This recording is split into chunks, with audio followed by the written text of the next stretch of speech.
अस्सलाम वालेकुम। Around the fact में खुश आमदीद। मुझे कहते हैं इरफान। इस वक्त प्रोपेगेंडा राइज पे है, प्रोपेगेंडा पीक पे है। और इस प्रोपेगेंडा में कौन कौन पार्टिसिपेट कर रहा है? इस प्रोपेगेंडा में सबसे पहले इंडियन चैनल्स एज यूजुअल बहुत ज़्यादा हिस्सा ले रहे हैं। और ये प्रोपेगेंडा किसके खिलाफ है? प्रोपेगेंडा सबसे पहले ये खिलाफ है पाकिस्तान के, और सेकंड नंबर पे ये खिलाफ है तालिबान के। इंडिया तालिबान के खिलाफ अचानक से क्यों प्रोपेगेंडा करना शुरू कर दिया है? क्योंकि जब से तालिबान ने उनको इंडिया को वहाँ से निकाला है, तब से इंडिया तालिबान के खिलाफ प्रोपेगेंडा करने में मशगूल है। और उसने ख़ासकर जब वो अफ़गानिस्तान में तालिबान के ख़िलाफ़ तालिबान के साथ मुज़ाकरात करने पे नाकाम हुआ है, तब से उसने अफ़गानिस्तान में मौजूद तालिबान के ख़िलाफ़ प्रोपेगेंडा करना शुरू कर दिया है। साथ ही साथ उसने तालिबान और पाकिस्तान का रिलेशन जो है वो करना शुरू कर दिया है। हालांकि पाकिस्तान का मौक़िफ़ इस पर बड़ा वाज़ेह है। पाकिस्तान ने कहा है कि जो कुछ भी है अफ़गानिस्तान में, जो भी गवर्नमेंट आती है, हम उसके साथ बात करेंगे। अच्छा, अब आगे चलते हैं। और तालिबान का मौक़िफ़ जो भी है, तालिबान जो भी हैं, अच्छे हैं बुरे हैं, उनका मौक़िफ़ कम अज़ कम पूरी दुनिया को ज़रूर सुनना चाहिए। उनके मौक़िफ़ को अच्छा समझें या बुरा समझें वो एक अलग बात है, लेकिन एटलीस्ट आप मुझसे एग्री करेंगे कि तालिबान जो हैं उनको अपना मौक़िफ़ पेश करने की आज़ादी और इजाज़त होनी चाहिए, जिस तरह दुनिया के दूसरे लोगों को इजाज़त है, जिस तरह यहूदियों को इजाज़त है, जिस तरह हिंदुओं को इजाज़त है, जिस तरह ईसाइयों को इजाज़त है, जिस तरह हर नेशन को इजाज़त है कि वो अपना मौक़िफ़ पेश करे। सिमिलरली तालिबान का मौक़िफ़ जो है वो ज़रूर पेश किया जाना चाहिए, उसे सुना जाना चाहिए, ताकि हम डिसाइड कर सकें कि उनका मौक़िफ़ क्या है। तो एक एक्सक्लूसिव इंटरव्यू जो कि तालिबान के स्पोक्स पर्सन सुहेल शाहीन ने दिया, एक चैनल को दिया, और उसका मुकम्मल जो उर्दू मतन है वो मैं आपके सामने रखता हूँ कि उसमें इंटरव्यूअर जो है उसने क्या क्या सवाल पूछे और सुहेल शाहीन ने अपना मौक़िफ़ किन अल्फाज में पेश किया। सबसे पहला सवाल जो इंटरव्यूअर ने पूछा, इसका मुकम्मल मैं आपको इस आज की वीडियो में बताऊंगा कि इसका मुकम्मल जो मतन है वो क्या था। सुहेल शाहीन से पहला सवाल जब उन्होंने पूछा, उन्होंने कहा कि जब से अमेरिका अफ़गानिस्तान से इनखला किया है, अमेरिका ने रात के अंधेरे में अफ़गानिस्तान को छोड़कर चला गया है, तब से अफ़गानिस्तान में लड़ाई बढ़ी है, तब से अफ़गानिस्तान में वायलेंस बढ़ी है। तो इसके जवाब में सुहेल शाहीन ने क्या कहा? उन्होंने कहा कि अमेरिका ने यकम मई तक अफ़गानिस्तान को खाली करना था, लेकिन अफ़गानिस्तान को उन्होंने खाली किया 11 सितंबर को। 11 सितंबर को खाली करने का ऐलान किया, अभी तक खाली नहीं किया। उन्होंने सबसे पहली बात कि उन्होंने मुआहदे की खिलाफ वर्जी की, लेकिन इसके बावजूद हमने किसी नेटो फोर्सेस पे, किसी अमेरिकन पे, किसी अमेरिकन फ़ौज के किसी भी एक स्पाई पे हमने हमला नहीं किया। ये जो डिस्ट्रिक्ट्स हैं, ये जो अफ़गानिस्तान के इलाके हमें मिल रहे हैं, जो हमारी तरफ आ रहे हैं, ये वो इलाके हैं, ये वो लोग हैं जो कि अफ़गानिस्तान में मौजूद हुकूमत पर एतमाद नहीं करते। ये तमाम के तमाम वो लोग हैं जो कि अफ़गानिस्तान हुकूमत पर, अफ़गानिस्तान फोर्सेस पर एतमाद नहीं करते, और वो हमें स्ट्रेंथन कर रहे हैं, हमें पावर दे रहे हैं कि हम उनका मौक़िफ़ जो है वो सुने, हम उनको प्रोटेक्ट करें अफ़गानिस्तान फोर्सेस से।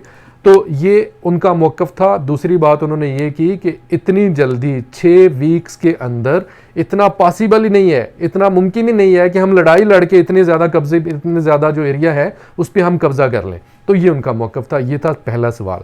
दूसरा सवाल जो उनसे पूछा गया कि 11 सितंबर के बाद अगर कोई ट्रूप्स अफ़गानिस्तान में बाकी रहते हैं जो कि सफारत खाने की हिफाजत के लिए, काबुल एयरपोर्ट की हिफाजत के लिए रुकेंगे, तो उनके मुतल्लक आपका क्या ख्याल है, उनके मुतल्लक आपका क्या व्यू है?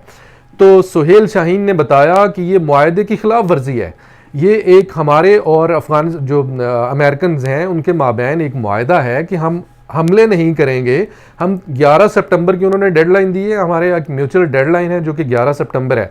11 सितंबर के बाद कोई भी अमेरिकन फ़ौजी, कोई भी नेटो फोर्सेस का कोई भी एक भी फ़ौजी अफ़गानिस्तान में नहीं रहेगा। तो ये हमारे और उनके बीच में एक मुआहदा है। अगर वो इसकी खिलाफ वर्जी करते हैं तो हम इसके खिलाफ एक्शन लेने के लिए राइट पे हैं, हमारा हक बनता है कि हम इसके खिलाफ एक्शन लें।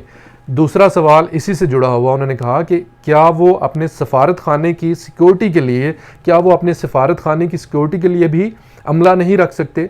तो इसके जवाब में सुहेल शाहीन ने कहा कि सफारत खाना हमारे मुल्क में तमाम जो मुल्क हैं वो सफारत खाना अपना खोलें, हम उनकी हिफाजत करेंगे, उनकी सिक्योरिटी की तमाम तर जिम्मेदारी हमारी होगी।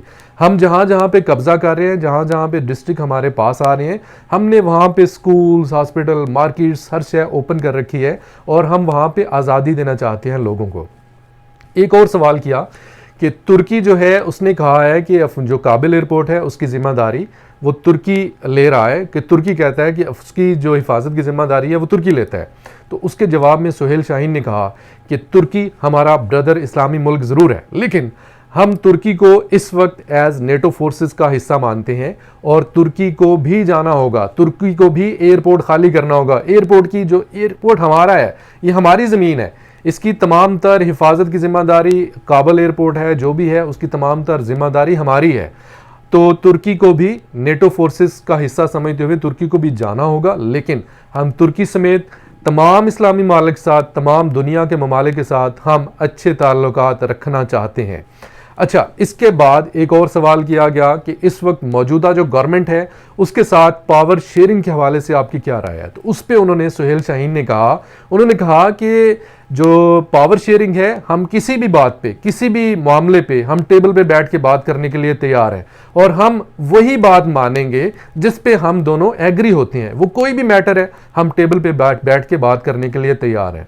एक और सवाल उन्होंने किया, जो इंटरव्यूअर हैं उन्होंने किया सुहेल शाहीन से, उन्होंने कहा कि 1996 में और 2002, 3, 4, 5 के दरमियान जो कुछ हुआ, आपने जिस तरह पाबंदियाँ लगाई कि दाढ़ी नहीं रख सकते और ये नहीं कर सकते, इस तरह के काफ़ी सारे ख़वातीन पर पाबंदियाँ लगाई, तो इस सिलसिले में आपका क्या मौक़िफ़ है। तो उन्होंने कहा कि हमारे मुल्क में इस्लामी कवानीन नाफिज होंगे, हर मुल्क में उसके कल्चर के मुताबिक, उसके मज़हब के मुताबिक कवानीन नाफिज हैं और हमारे मुल्क में हमें हक हासिल है कि हम वो कवानीन नाफिज करें जो कि हमारे कल्चर के मुताबिक हैं, जो कि हमारे मज़हब के मुताबिक हैं। हाँ, ख़वातीन को पढ़ने की इजाज़त है, ख़वातीन को काम करने की इजाज़त है, ख़वातीन को घूमने की आज़ादी है, ख़वातीन कहीं भी आ जा सकती हैं, लेकिन हिजाब में रहते हुए हिजाब की पाबंदी करनी ज़रूरी होगी। ये उनमें से कुछ ख़ास सवालात थे जो कि जिनका जवाब दिया सुहेल शाहीन ने। अब ये तमाम मौक़िफ़ मैंने आपके सामने रखा है। ये तालिबान का मौक़िफ़ है, ये तालिबान के स्पोक्स पर्सन का मौक़िफ़ है जो उन्होंने सोशल मीडिया पे एक इंटरव्यू में अपना मौक़िफ़ पेश किया। तो इस मौक़िफ़ को आप कैसा समझते हैं और ये आप कमेंट में बता सकते हैं। और उन तमाम दोस्तों का बहुत शुक्रिया जिन्होंने कमेंट में आके इख्तलाफ राय का इज़हार किया, जिन्होंने कमेंट में आके मेरी राय से जिन्होंने अपनी राय को दुरुस्त माना, मेरी राय को दुरुस्त माना, उनका भी शुक्रिया, और जिन्होंने इख्तलाफ किया उनका भी शुक्रिया। तो कमेंट में मुझे ज़रूर बताइएगा कि तालिबान के मौक़िफ़ जो है उसको आप कैसा समझते हैं। ये थी आज की ताज़ा तरीन वीडियो। इरफान को इसी के साथ इजाज़त दीजिए। खुदा हाफिज़। पाकिस्तान जिंदाबाद।